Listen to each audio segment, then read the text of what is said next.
मेरे प्रिय मित्रों नमस्कार। Hindi education by Pawan sir में आप लोगों का स्वागत है। मित्रों, हम लोगों ने पार्ट 1 में 70 क्वेश्चन टीजीटी पीजीटी का हिंदी का अध्ययन किया। उसके बाद 71 क्वेश्चन से आइए दूसरा प्रैक्टिस सेट शुरू करते हैं। शकुंतला नाटक किसने लिखा? ध्यान दीजिएगा, शकुंतला नाटक राजा लक्ष्मण सिंह ने लिखा। किसने लिखा? राजा लक्ष्मण सिंह ने। दूसरा क्वेश्चन है, प्रेम शतक के रचनाकार हैं। तो प्रेम शतक के रचनाकार वियोगी हरि हैं। कौन है भैया? वियोगी हरि। वीर सत्सई भी इन्होंने ही लिखा 1927 में। अगला क्वेश्चन, रैदास के गुरु थे। रैदास किसके गुरु थे? तो रैदास जो थे वो मीराबाई के गुरु माने जाते हैं। किसके? मीराबाई के। अगला क्वेश्चन, वेत्सी आख्यात पद में कौन सा अलंकार है? वेत्सी आख्यात पद में कौन सा लकार है? लट लकार है। अगला क्वेश्चन, निम्नलिखित में से एक युग्म सही नहीं है। कौन युग्म सही नहीं है वो ध्यान देना है। तो हमारे जवाहरलाल नेहरू, लक्ष्मण प्रसाद भारद्वाज बिल्कुल सही है। लोहिया बलराज माधोक ये भी बिल्कुल सही है। चैतन्य महाप्रभु अमृतलाल नागर यह भी सही है। महायोगी शिव प्रसाद सिंह यह सही नहीं है, अर्थात डी नंबर हमारा सही हो जाएगा। अगला क्वेश्चन देखें, विनय पत्रिका किस भक्त काव्य परंपरा की रचना है? विनय पत्रिका जो है किस भक्त काव्य परंपरा की रचना है? तो ध्यान दीजिएगा, विनय पत्रिका राम भक्त काव्य परंपरा की रचना है। 76 का बी हो जाएगा। विनय पत्रिका तुलसीदास की है जो राम भक्त काव्य परंपरा पे आती है। अमिट रेखाएं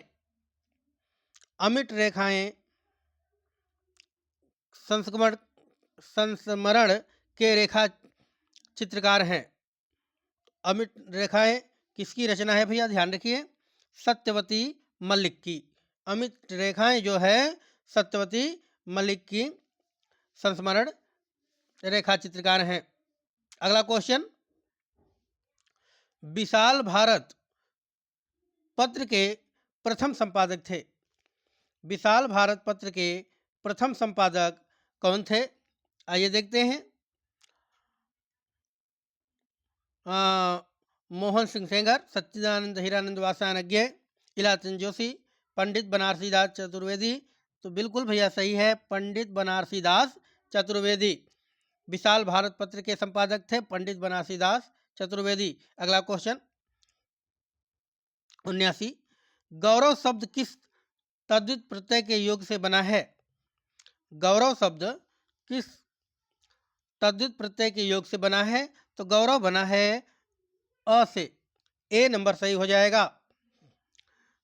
अगला क्वेश्चन, हिंदी कोविद रत्नमाला के लेखक हैं। हिंदी कोविद रत्नमाला, तो हिंदी कोविद रत्नमाला रचना श्याम सुंदर दास की है। किसकी है? श्याम सुंदर दास की। अगला क्वेश्चन, शिव शंभू का चिट्ठा कौन लिखते थे? शिव शंभू का चिट्ठा कौन लिखते थे?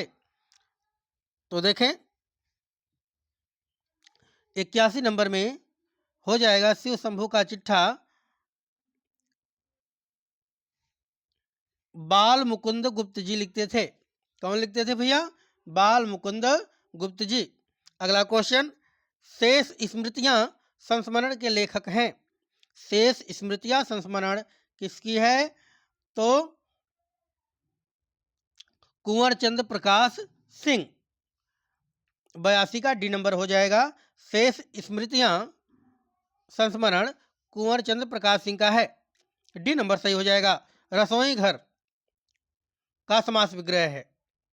रसोई घर का समास विग्रह क्या होगा? रसोई के लिए घर। क्या हो जाएगा? रसोई के लिए घर। ए नंबर सही हो जाएगा। अगला क्वेश्चन, 11-13 के क्रम से 24 मात्राओं वाले छंद को क्या कहते हैं? 11-13 के क्रम को 24 मात्राएं वाले छंद को क्या कहते हैं? तो ध्यान दीजिएगा, 11-13 क्रम को 24 मात्राएं वाले छंद को दोहा कहते हैं। इसका उल्टा हो जाता है सोरठा, ध्यान रखिएगा। अगला क्वेश्चन है 85 नंबर, देखिए।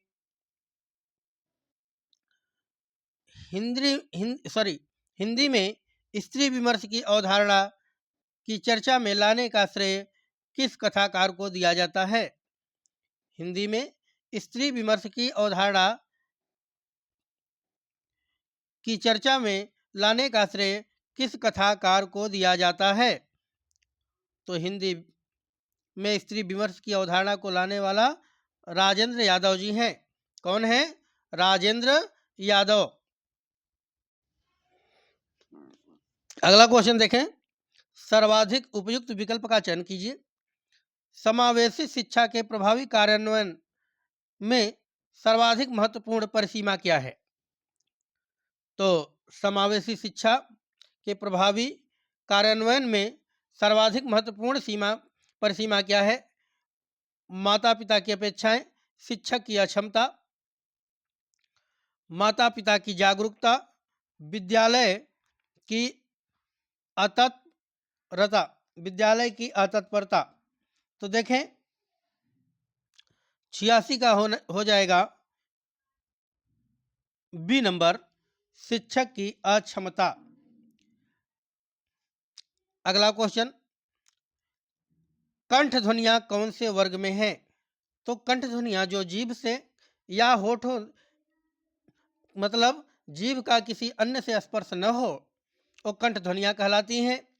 तो क, ख, ग, घ, अंग और ह। तो क्या हो जाएगा भैया? ध्यान रखिएगा, कंठ ध्वनियां बी नंबर में हैं, क, ग, ह। अगला क्वेश्चन, भोला राम का जीव किस विधा की रचना है? भोला राम का जीव रेखा चित्र है। भोला राम का जीव क्या है? ध्यान दीजिएगा, भोला राम का जीव रेखा चित्र नहीं बल्कि निबंध है भैया, निबंध है। यह हरिशंकर परसाई का निबंध है। किसका? हरिशंकर परसाई का निबंध है, ध्यान रखिएगा। अगला क्वेश्चन, इनमें से कौन सी रचना कालिदास की नहीं है? तो कौन सी रचना कालिदास की नहीं है? देखें, अभिज्ञान शाकुंतलम। अभिज्ञान शाकुंतलम बिल्कुल कालिदास की रचना है। मालविकाग्निमित्रम, ये भी कालिदास की रचना है। विक्रमोर्वशीयम, ये भी कालिदास की रचना है। प्रतिमा नाटकम, यह कालिदास की रचना नहीं है। यह रचना महाकवि भास की है। किसकी है? भास की। ध्यान दीजिएगा, प्रतिमा नाटकम जो है वो महाकवि भास की है। अगला क्वेश्चन, बघेली बोली का क्षेत्र है। तो बघेली बोली का कौन सा क्षेत्र है भैया? रीवा। बघेली बोली का क्षेत्र रीवा है। अगला क्वेश्चन, कौन सा शब्द रूप तत्सम है? कौन सा शब्द रूप तत्सम है? तो देखें, कर्म जो है वो तत्सम है। काम तद्भव है, कार्म ये गलत है, कारज ये भी तद्भव है। तो कर्म क्या है? तत्सम है। चित्रावली किसकी रचना है? बहुत ही सुंदर क्वेश्चन है और कई बार पूछा भी गया है। सरल क्वेश्चन है, चित्रावली किसकी रचना है? तो ध्यान दीजिएगा, चित्रावली जो है उस्मान की रचना है। किसकी है?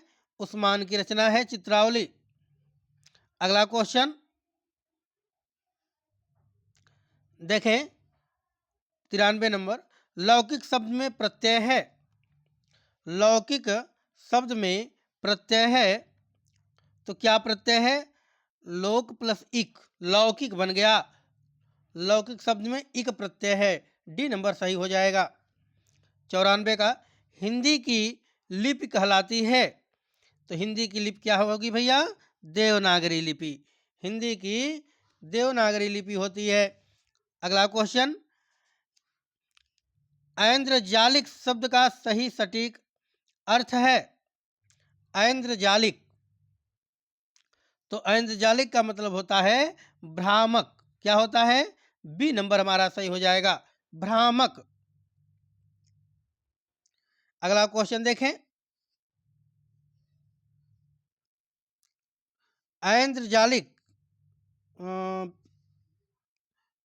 नो, ऐन्द्रजालिक का मतलब होता है भैया जादूगर। सॉरी, ऐन्द्रजालिक का मतलब होता है जादूगर। अगला क्वेश्चन देखें 96 नंबर, निम्न में से कौन सा अंतस्थ व्यंजन है? तो निम्न में से देखें, यह जो है वह क्या है?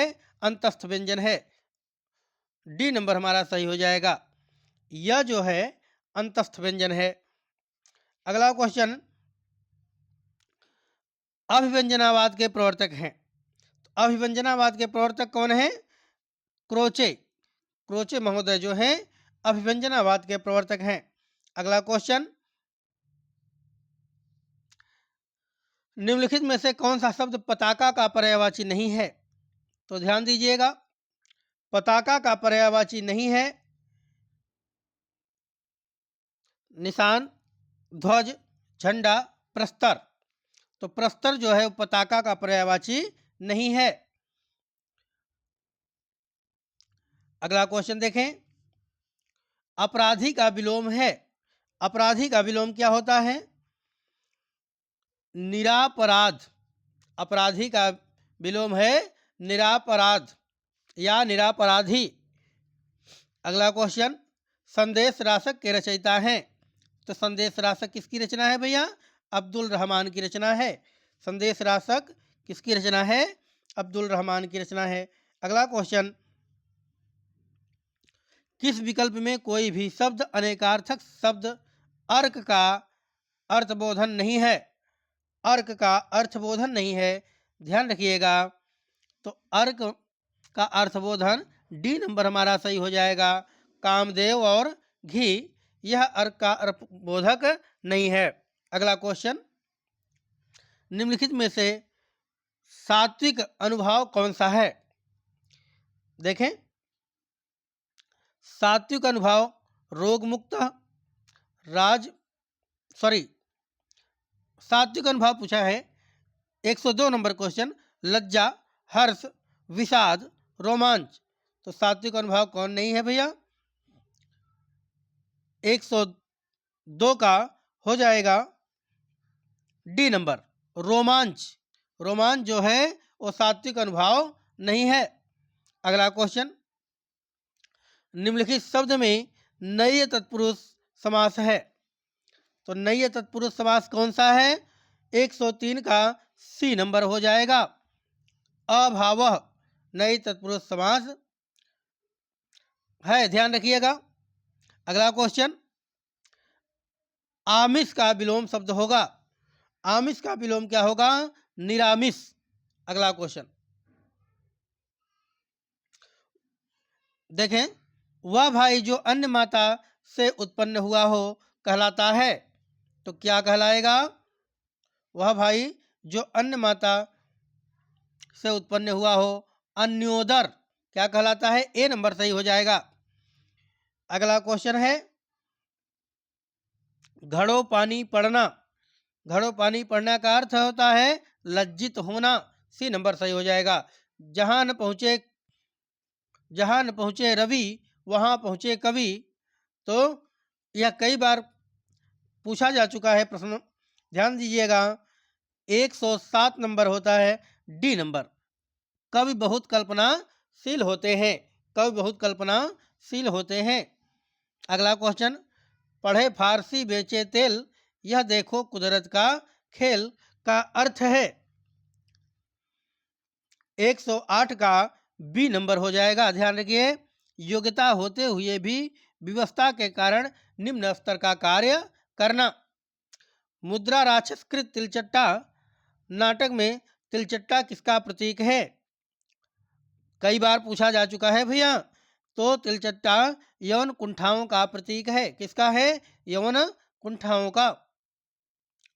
अगला क्वेश्चन, किस ग्रंथ में कलचुरी राजवंश के किसी सामंत की 7 नायिकाओं का नक्सिक वर्णन है?